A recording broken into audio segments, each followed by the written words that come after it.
I want to tell you a shameful story. I've told you it before, but I don't Is know it if a I've told it on living the podcast. life story or is it a shameful story? it's a living Is life- it checking no, your it's- butthole 32 times because of cancer? No. It's about it's very similar to what you're talking about. Okay. Okay. So I went to for several years when I was doing radio in Kansas. I would go to the Kansas Association of Broadcasters Awards. Okay, so like radio DJ awards, station awards. Yeah, basically. So we'd always go out there. It was a good time.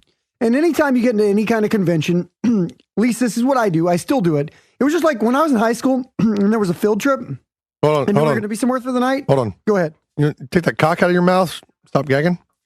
No, I was just clearing my throat. I'm sorry. So when I I came across rude, so I had to add the snare. It was a joke. So when I would go out anytime, like from the time I was like 14 onto the day, anytime I go somewhere that involves a hotel and staying the night, I go, well, fuck it. We're going to get crazy fucked up. Can I spoil it? Because this annoys the fuck out of me. Go ahead. Your fucking roof thing. You go anywhere. No, this isn't the roof thing. Oh, Go ahead. Okay, just as a side note, anytime JC's in a fucking hotel, he has to climb onto the roof of the motherfucker and like. We'll attempt to. I at least attempt to. Yeah, but you have to fucking Zach Galifianakis. What the fuck's that movie? Hangover. Hangover. Yeah, you have to hangover yourself and like try to get on the fucking roof. Yeah, that started post hangover though. So this is pre hangover. That thing. Oh, the hangover taught you to climb on roofs. That's where when that happened, I was like, well, I got to go on every roof now. No, well, fuck Every me. time. That is not the lesson to be learned. So that was the lesson I learned. So what happens every time I go to a hotel, I always go, it's time to get fucked up. We're at a hotel. Let's get fucked up. Especially if they have a hotel bar. Hotel bars are the best.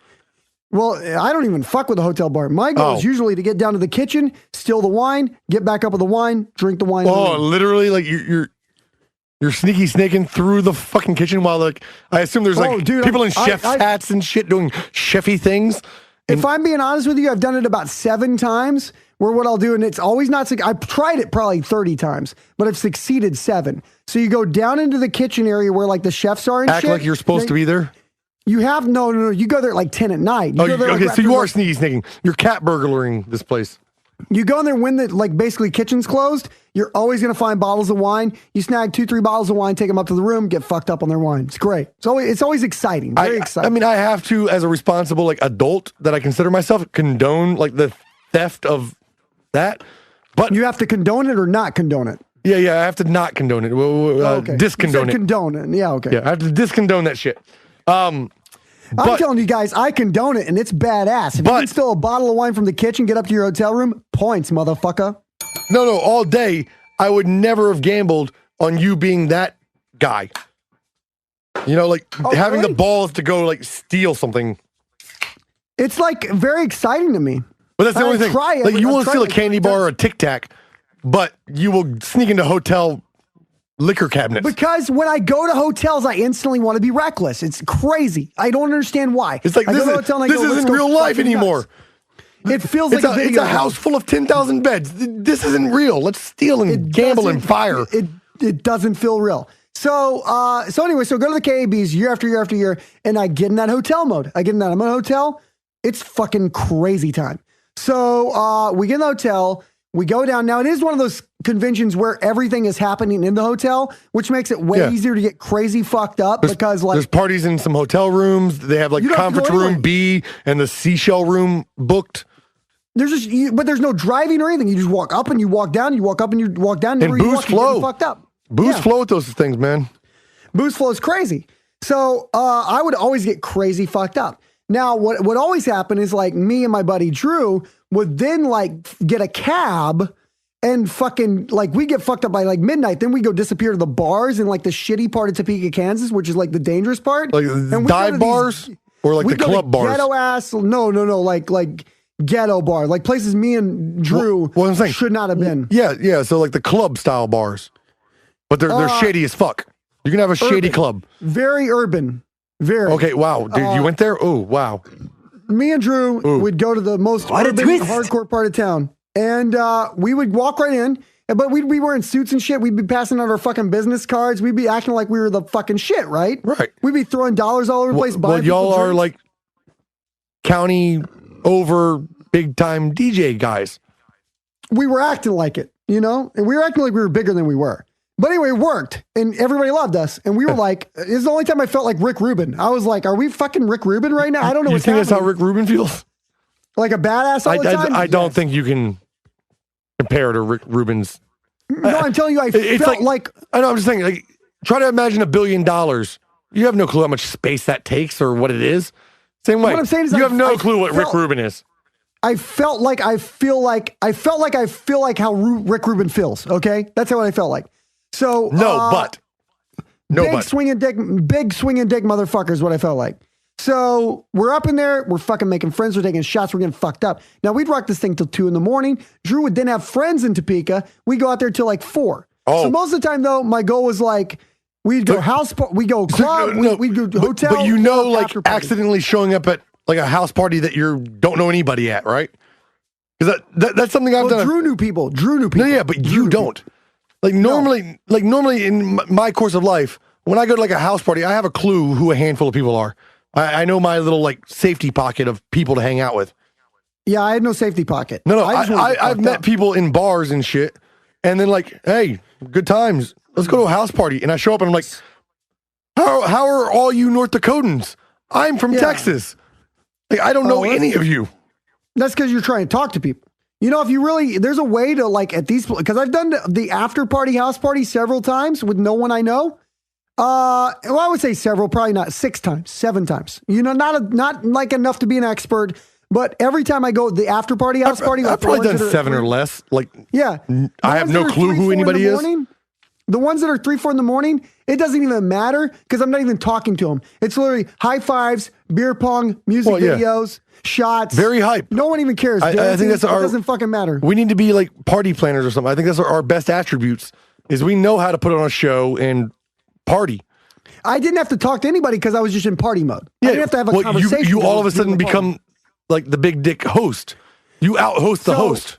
And dude, I'm telling you, you're the life of the party. You have all the stories. You don't know anybody's name, but you can talk and you can like shake beers and you got it. You know all the party games and the party tricks. You come by, do that weird beer thing and tap people's beer and slap them in the nuts and So we did this. I would not slap anyone in the nuts. No, I don't do that either. But like that mentality, that I'm a party guy. We did this about 2-3 years in a row. So let's say year 3, we're doing the same thing. And most of the time what you do is you go, maybe you get 3 hours of sleep, but you wake up and then all you have to do is sit in a conference the next day and you're fine. Well, every night I did that, man, except for breakfast day. When you're at those things, like there's always that one day where everybody has to wake up at like 6 a.m. on like a Thursday, and it's coffee and presentation time. All of these had breakfast days. Oh yeah, see, all of these days suck. Fuck those days.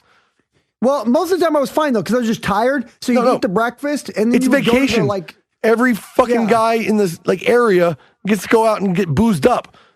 Fuck starting shit at 6 a.m.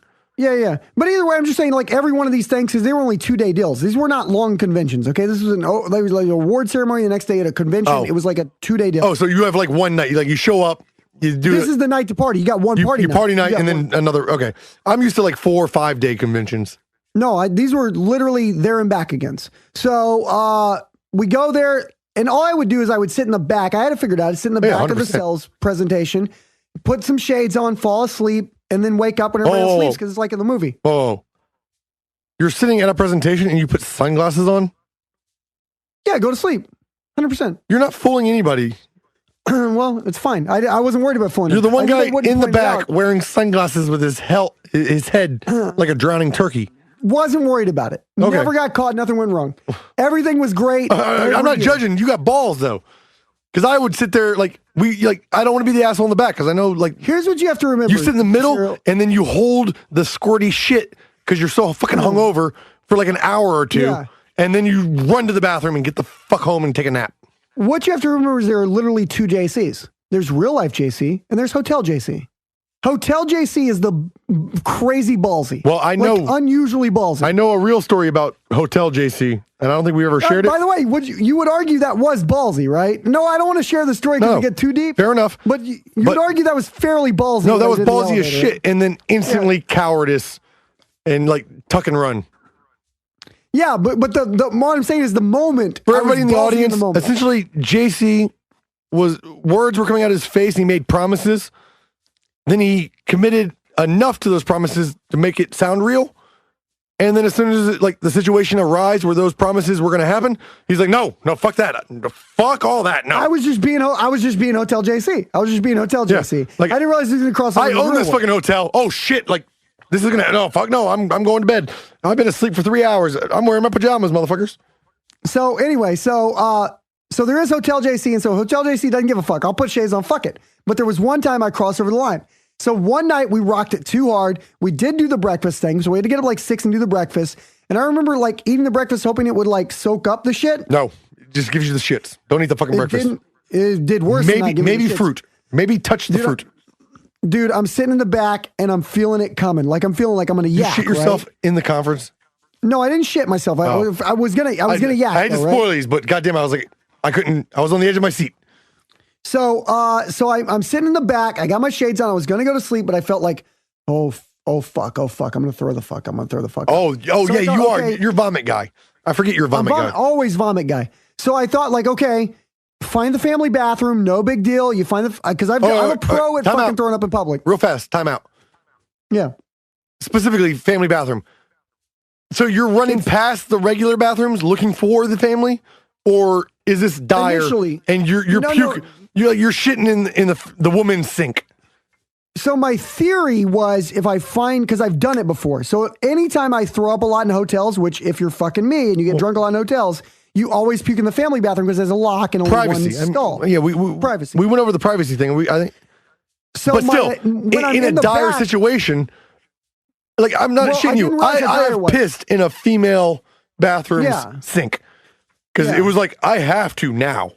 Yeah. Well, the thing is, I didn't realize how dire it was until a certain point. So initially I went, I'm going to yak. I knew I was going to yak. It was going to happen. So I go, okay, I'm going to step out quietly. I'm going to go find the family restroom. I'm going to puke my fucking shit out. I'll be fine. I'll come back. Nobody will know. But then I realized as I'm trying to find the family bathroom, it starts to become, I can't find it. It starts to become a like, it's going to happen situation. So I go, okay, I got to go to the just regular one. Okay, fuck it. People hear me, who gives a shit? It'll sound like diarrhea, or they're not even know unless they look at my shoes who's going to do that. Because I know you. So my question was though, like, did you start loosening the tie? Did you start unbuttoning buttons? I didn't have time for any of this because it was gonna. It was. Well, I know your go-to. I know your go-to, and I'm not going to spoil it. So I'm running towards the public one. I open the door to the public one, but I've timed my time is up. So I open the door. And literally under the floor where the sink is, the stall is, like the little area, like the lobby. Are we talking big bathroom or like a big bathroom? We're talking maybe 10 stalls. Hotel bathroom, yes. Okay. Yeah. So I open and immediately step in and bleh, and this goes all over. I'm talking the place where people have to walk through the bathroom. So far, no shame in your game. So everywhere. Puke. Turn around and walk away. So that's. You know what? I love you, dude. Because what I decided is I said, nobody's in here. I thought there was going to be a thing where like all of a sudden, like the CEO of your company comes like, no. He was in there shitting or something. The beauty is nobody's in there. So I do what you just walk away. said. I don't know this. In there, hey. And I say, well, I didn't do that. I was just going to go to the bathroom and I just want to let you know, somebody puked all over the fucking floor in there. It's disgusting. I didn't say any of that. I'm going to go piss upstairs. I just hit reverse, realized nobody was around to see me. I said, well, fuck it. I'm fine. I'm clear. No. I go back and I sit in the back. No. And then I come back. You got to cover your ass. You got to go talk to the attendant or the desk person and inform them.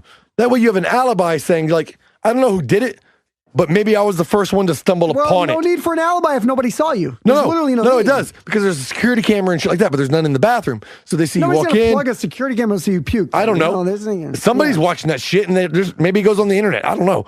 All I'm saying is, it's better strategy to inform the desk attendant, like, hey, I was trying to take a piss and like there's puke everywhere. I got away it's blocking the door. I think it's coming out from under the creaks. It's bursting at the seams. So much vomit. But it wasn't a lot of fucking like it wasn't me. I was just trying to take a pee. Is there another restroom I could use? Yeah. Well, I wasn't worried about that because I said nobody saw me, so I backed out, went back to the thing. Oh, but you cleared it though. Like in one take, you were done though too. Oh, it was just like, it was the weirdest vomit I've ever had. And it was like the Exorcist vomit. It was like the pea soup vomit. It was like maybe like, you never know how long it is, but it felt like 30 seconds of just. No, I think I know what you're talking about. It's that like time when you're sick and then all of a sudden you shit yourself.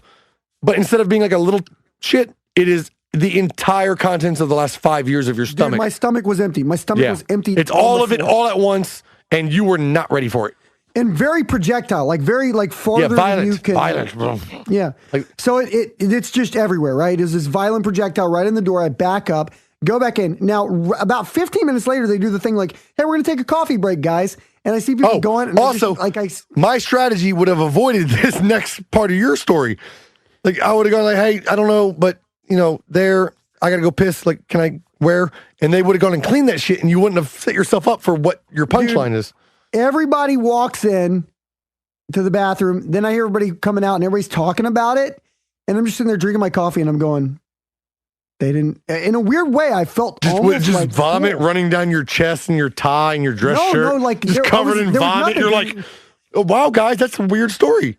I felt cool as shit, bro. I felt like I got away with the fucking crime of the century. You missed the one part, though. Cool. You could have gotten out easier. You could have really cemented, not me, if you had just played my part. No one even questioned me, though. My point is like, no.